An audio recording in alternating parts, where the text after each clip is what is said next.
Hello and welcome back to the Know. My name is Bruce. And I'm Lawrence. And oh baby, it's Clap Monday. Clap Monday. Why are we applauding?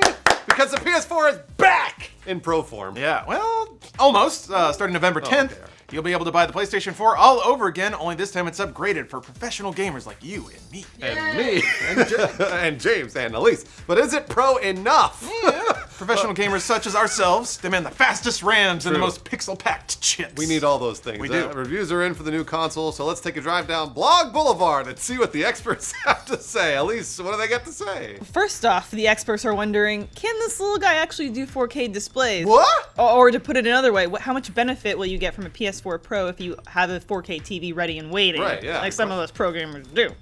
Eurogamer's Digital Foundry found that results varied, but that all games supported by the Pro looked better than traditional 1080p displays.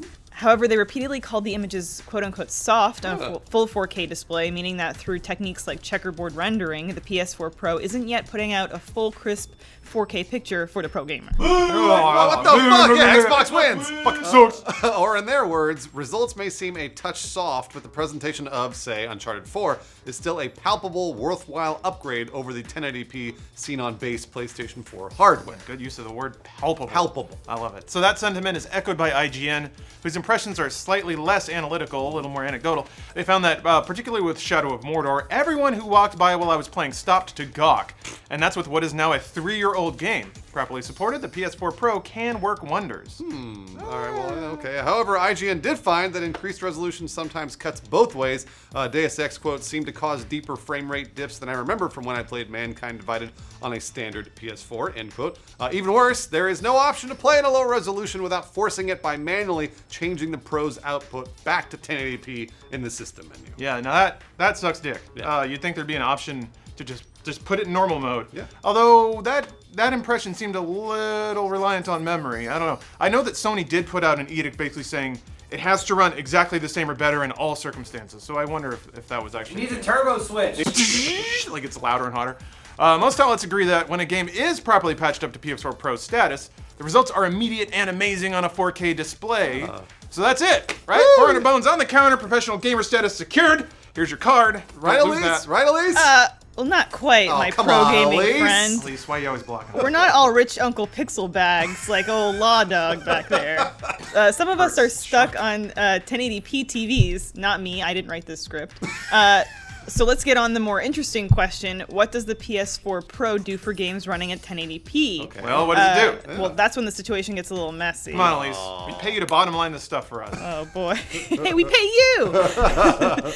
Eurogamer's Digital Foundry found that 1080p enhancements are very hit or miss depending on the game in question. Okay. Some games use a technique called super sampling, which is that it renders a frame of the game at a higher resolution, then scales it down to a quite pedestrian 1080p.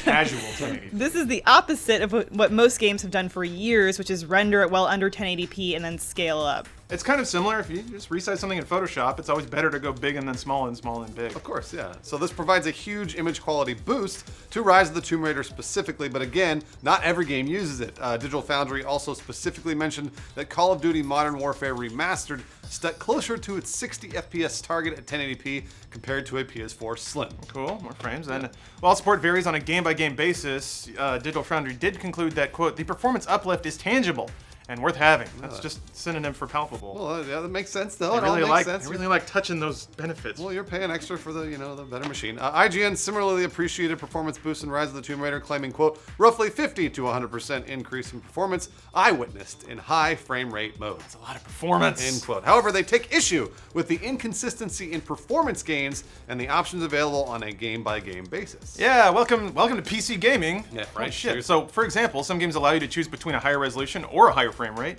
Others don't even make it clear what sorts of enhancements are enabled.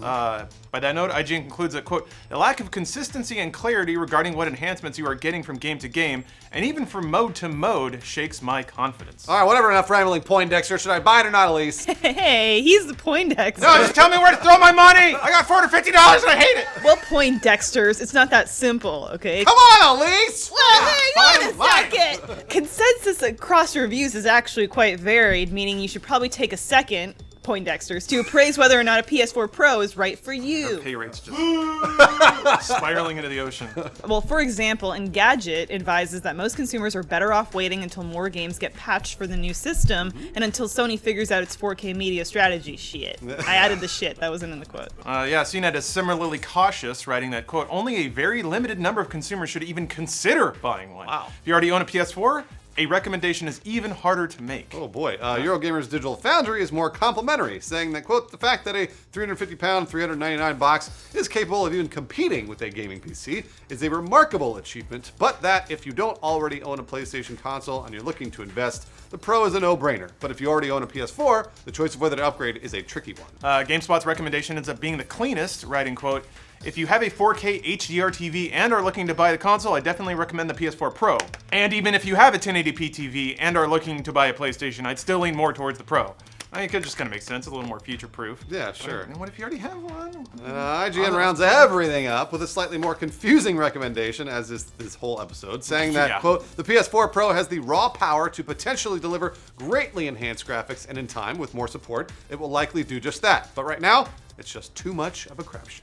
But they still gave it an 8.5, which is a really good number. Well, yeah, I mean, it's a good machine. The takeaway seems to be that if you're sticking with a 1080p display, a PS4 Pro's benefits are too inconsistent to justify buying an entirely new console. That makes sense. And if you have a 4K display already, odds are you're a tech early adopter, meaning you were gonna buy a PS4 Pro regardless. So Yeah. I'm glad you watched this video. Well, and for all you plebes in the middle there, plebs, however the internet likes it, people on 1080p now, but looking to upgrade to 4K, is it worth buying a $400 console and a 4K TV that can range from $500 to $1,500? No!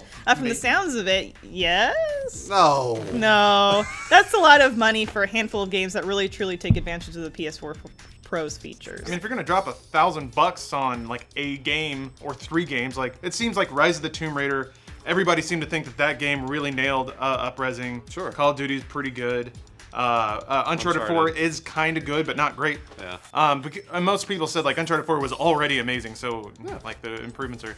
I don't know. That's a lot of money for like 2 games that you probably already played. Does it do Star Citizen? Well, to be fair, Star Citizen doesn't do Star Citizen. Does it? So we're not going to make any judgments for you, but that does sound like a steep cost for not a whole lot of benefit. Yeah, it really does. If anything, most reviewers acknowledge the PS4 Pro is an extremely well-made piece of hardware with loads of potential. It's just not fully utilized right now, which makes recommendations tricky. Yeah, but hey, maybe a 4K TV fell off the back of a truck and you're looking for some goodies to trick it out.